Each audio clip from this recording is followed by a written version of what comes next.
ये कहानी है लीसा नामी लड़की की, जिसके घर एक दिन किसी आदमी ने घुसकर उसकी मॉम को बुरी तरह काट कर मार डाला। लीसा ने अपने आप को छुपाकर तो बचा लिया, लेकिन उस दिन के बाद से वो डरी सहमी रहने लगी। लीसा के डैड ने जिससे दोबारा शादी की, यानी लीसा की स्टेप मदर, उनका भी रवैया लीसा से कुछ अच्छा नहीं था। हाँ, अलबत्ता उसकी बेटी यानी लीसा की स्टेप सिस्टर उसके साथ काफी अच्छी थी, पर लीसा अपनी स्टेप सिस्टर से भी घुल मिल नहीं पाई। लीसा ने ज्यादा टाइम अपना कब्रिस्तान में बिताना शुरू कर दिया, जहाँ उसकी मॉम की कब्र थी। वो यहाँ एक जवान लड़की की कब्र पर बैठकर उससे अपने दुख बांटा करती थी, जो लड़का काफी पहले मर गया था। जब वो जिंदा था तब वो एक म्यूजिशियन हुआ करता था। इस लड़के को जिस लड़की से प्यार हुआ उसने इसे धोखा दे दिया, जिसके गम में वो इसी कब्रिस्तान में आकर बैठा हुआ था कि रात में तूफान में चमकने वाली ग्रीन कलर की बिजली उस पर गिर जाती है और ऐसे वो मर जाता है। इतने सालों में लीसा ही वो पहली लड़की थी जो उसके ग्रेव पर आकर उससे बातें करती थी। दिखाया जाता है कि आज लीसा ने अपनी सिस्टर के साथ एक पार्टी में जाना था। लीसा जब तैयार हो रही होती है तो उसकी बहन उससे कहती है कि तुम मेरे टैनिंग बेड में जाकर अपने आप को थोड़ा टैन कर लो,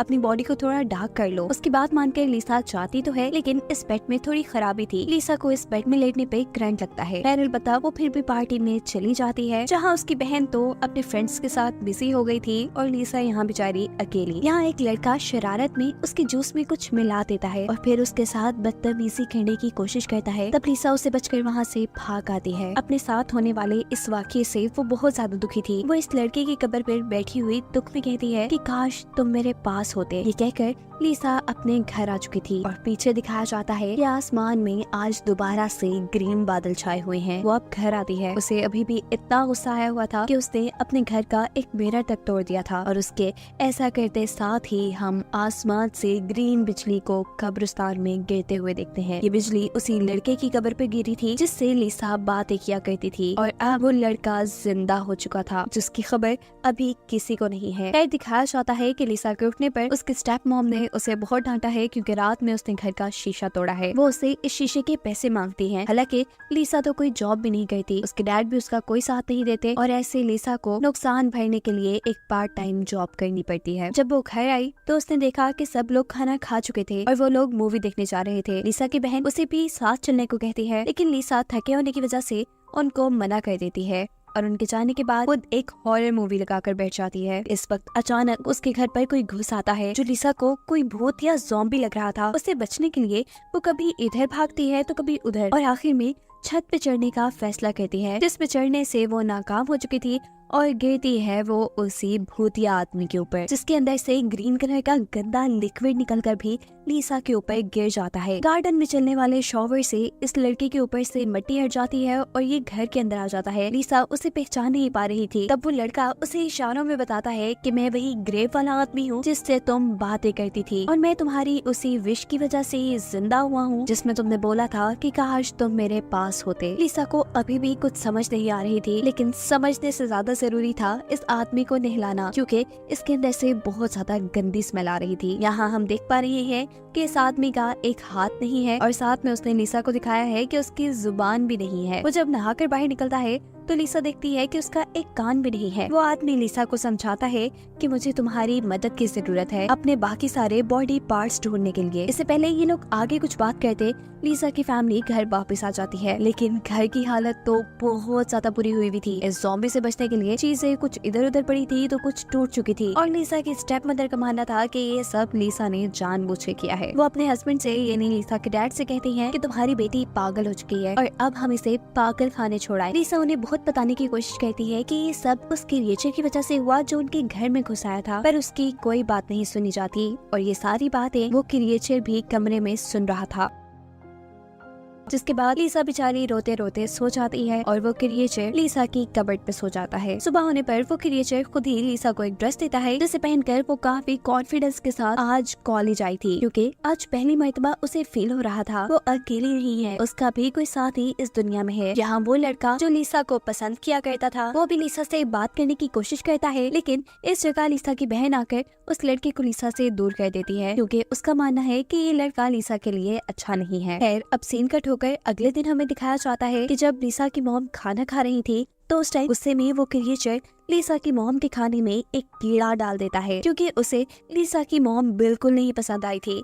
वो लीसा के ऊपर हर वक्त कोई ना कोई जुल्म करती रहती थी। इस कीड़े को देखकर इस औरत को लगता है कि ये सारी भी लीसा की ही शरारत है और अब वो ये फैसला कर लेती है कि अगर वो कोई पहला काम करेंगी तो वो लीसा को पागल खाने छोड़ कर आने का करेंगी। हालांकि उन्हें तो आज एक कॉन्फ्रेंस में जाना था, पर वो सब कैंसिल कर देती हैं लीसा को पागल खाने छोड़ने के लिए। वो जब लीसा को लेने के लिए उसके कमरे में आती हैं और उसे बुरा भला कहना शुरू करती हैं, तो तभी वो क्रिएचर ऊपर से कोई चीज मारते हुए इस औरत को जान से मार देता है। लीसा ये देखकर घबरा जाती है, पर उसे ज्यादा दुख नहीं हुआ क्योंकि उसे तो ये औरत पहले से ही पसंद नहीं थी। ये क्रिएचर अब इस औरत का कान भी काट चुका था। लाश का ये लोग क्या करते, तो इस लाश को घसीटते हुए ये क्रिएचर और लीसा उसी कब्र तक ले आते हैं जिसमें से ये क्रिएचर जिंदा होकर बाहर निकली थी। लाश ठिकाने लग चुकी थी। अब घर आकर ये क्रिएचर लीसा से कहती है कि इस औरत का कान मेरे जिस्म के साथ सी दो। लीसा ने भी ये कान सी तो दिया था, लेकिन इस कान का कोई फायदा ही नहीं था क्योंकि ये क्रिएचर इस कान के जरिए सुन नहीं पा रही थी। तब ये क्रिएचर लीसा के हाथ में एक बिजली का निशान बनाते हुए उसे समझाता है कि ये कान तब काम करेगा जब उसे करंट लगेगा। लीसा को अब याद आता है उसकी सिस्टर का वही टर्निंग बेड जिसकी वजह से मूवी के स्टार्ट में उसे भी करंट लगा था। वो उस क्रिएचर को उस बेड में लेटा देती है और खुद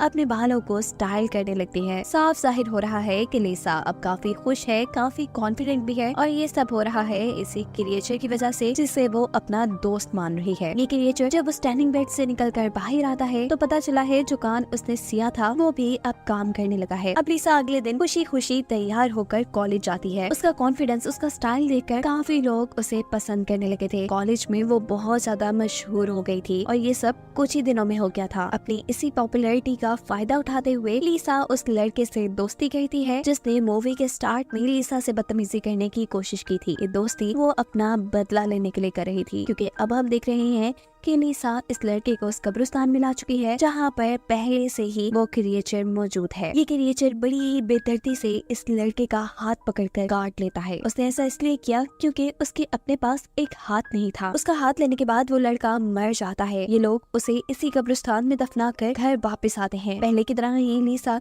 इस हाथ को इस क्रिएचर के बाजू के साथ सी देती है, जिसके बाद क्रिएचर करंट लेने के लिए टर्निंग बेड में लेटती है और उसका ये हाथ भी किसी आम इंसान के हाथ की तरह काम करने लग जाता है। हाथ ठीक हो जाने के बाद ये लड़का लीसा के लिए पियानो बजाता है क्योंकि ये बात तो हम जानते ही हैं कि वो पिछली जिंदगी में एक म्यूजिशियन था। लीसा इस सब से बहुत ज्यादा खुश थी। आहिस्ता आहिस्ता ये लोग अच्छे दोस्त भी बन चुके थे और काफी करीब भी आ चुके थे। लीसा इस चीज से बहुत खुश थी, जबकि दूसरी तरफ उसके घर वाले बहुत ज्यादा परेशान थे क्योंकि उसकी मॉम का काफी दिन से कुछ पता नहीं था। पहले तो उसके डैड और उसकी बहन को लगता था कि उसकी मॉम एक कॉन्फ्रेंस में गई है, लेकिन जब काफी दिन वो वहाँ से नहीं लौटी और इन लोगों ने पता करवाया तो मालूम हुआ कि वो तो उस कॉन्फ्रेंस में गई ही नहीं। लीसा के डैड अब इस सारी बात की खबर पुलिस को कर चुके थे और इस चीज ने लीसा को भी परेशान कर दिया था। वो इस लड़के से कहती है कि हमने 2 मर्डर किए हैं, तुम तो एक क्रिएचर हो, तुम्हें कौन पकड़ेगा और मुझे पुलिस छोड़ेगी नहीं। आज नहीं तो कल मुझे पुलिस पकड़ लेगी और कुछ दिनों बाद शायद मुझे फांसी भी हो जाए। वो लड़के से कहती है पर मैं मरने से पहले अपनी एक तो ख्वाहिश पूरी करना चाहती हूँ, जिसमें से एक थी कि मैं अपना एक दिन अपने फ्रेंड के साथ गुजारना चाहती हूँ। यही सोचते हुए वो अपने कॉलेज आती है तो वहाँ जाकर उसे पता चला है कि उसका फ्रेंड आज आया ही नहीं। साथ ही उसके दूसरे क्लास वालों के भी मरने की खबर यहाँ फैल चुकी है, यानी उसी लड़के के मरने की खबर जिसे लीसा और उस क्रिएचर ने मारा था, जिसकी इन्वेस्टिगेशन करने के लिए पुलिस भी कॉलेज आई थी। काफी सारे लोगों को शक लीसा पे था क्योंकि आखिरी पार्टी में इस लड़के ने लीसा की ड्रिंक में कुछ मिलाया भी था और उसके साथ बदतमीजी करने की भी कोशिश की थी। इसीलिए काफी लोगों को शक था कि उसके मरने के पीछे लीसा का ही हाथ होगा, लेकिन पुलिस को इन्वेस्टिगेशन करने पर कोई सुराग नहीं मिलता और ऐसे लीसा बच जाती है। दूसरी तरफ दिखाया जा रहा है कि वो क्रिएचर भी अब घर से बाहर निकल गई है। एक आदमी को डरा डरू कर उसने उसके कपड़े ले लिए हैं और दूसरे आदमी को डरा कर वो उसकी कार ले चुका था। वो दुनिया की अब खुली हवाओं का मजा लेना चाहता था। वो ऐसे ही सड़कों पे घूम रहा था कि उसे सड़क पर ही लीसा मिल जाती है जो अपने फ्रेंड के घर जाना चाह रही थी। ये क्रिएचर लीसा को अपनी कार में बिठाकर उसके फ्रेंड के घर ले आता है। यहाँ आने पर उसे पता चला था कि उसकी बहन भी उसके फ्रेंड के घर पे ही थी, जो देख लीसा को काफी गुस्सा आ जाता है और लीसा का बदला लेने के लिए अब ये क्रिएचर लीसा के दोस्त के ऊपर ही हमला कर देता है। वो उसके जिस्म के हिस्सों को काटते हुए उसे मार चुका था और अब वो लीसा की बहन पे भी हमला करने वाला था, लेकिन लीसा उसे रोक देती है। जिसके बाद ये क्रिएचर अपनी कार लेकर यहाँ से चला गया और लीसा अपनी बहन को लेकर अपने फ्रेंड के घर से निकल आई। उस क्रिएचर का पीछा करते करते लीसा भी अब कब्रिस्तान में आ चुकी थी। जहाँ आते ही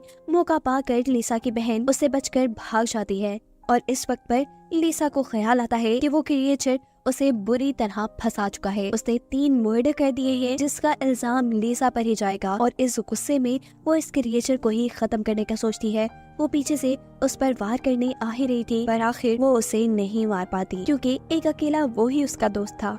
वो यहाँ इस क्रिएचर को बता देती है कि मैं तुम्हें बहुत पसंद करती हूँ, जिसके बाद ये लोग घर आ जाते हैं। लिसा यहाँ पर एक और मर्तबा इस आदमी के जिस्म के हिस्सों को सीती है और फिर से ये लोग उसे शॉक ट्रीटमेंट देते हैं, जिसके बाद अब ये क्रिएचर काफी खुश नजर आ रही थी।